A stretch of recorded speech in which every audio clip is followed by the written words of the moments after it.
Good afternoon. My name is Nicole Kiprilov, and I'm the Executive Director of the American Border Story. Our organization was created to tell the stories of the victims of illegal immigration. And for the past year, we have been working directly with the angel families across this country whose loved ones were killed as a result of open border policies. We are so incredibly grateful to Chairman Pfluger, Chairwoman Lisa McClain, and the Republican Study Committee and all of the representatives here today for creating space for these families to be heard.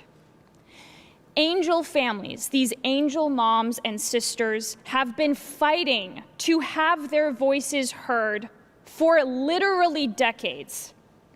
And for the first time in a long time, as a result of all of your efforts and this historic administration with President Trump as the leader, we are a lot closer to justice.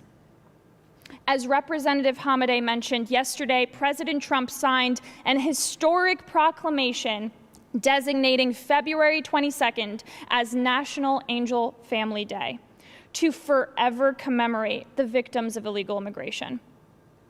The American Border Story was so proud to bring 100 angel family members to the White House for this emotional ceremony. In December, we were so honored to sponsor the American Border Story Memorial Act, introduced by Representative Hamadeh, to create a permanent memorial in Washington, D.C. to honor all of the victims of illegal immigration.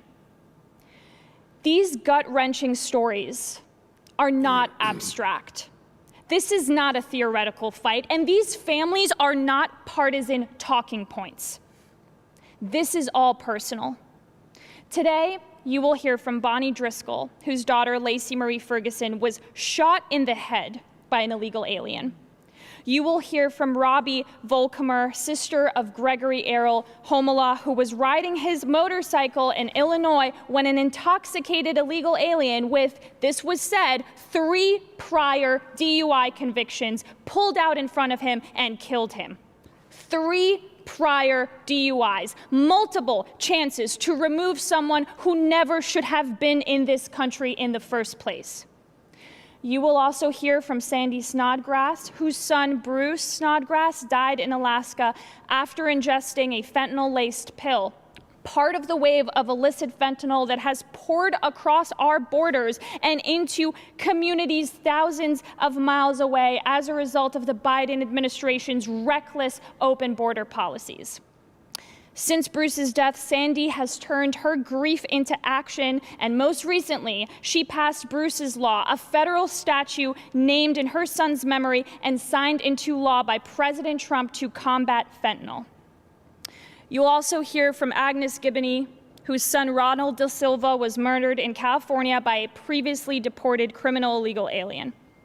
Previously deported, allowed back in. I've had the great honor and privilege to know Agnes over the year, and I can tell you she is like family to us. The courage and strength that all of you possess is something I have never seen in my life before, and I will keep saying that. But you know, it's interesting because these families, they don't want to be this strong. They just want their loved ones back. These are not random accidents. In case after case, there were prior offenses, prior deportations, and prior opportunities to enforce the law. And instead, Democrats' weak enforcement created these preventable tragedies.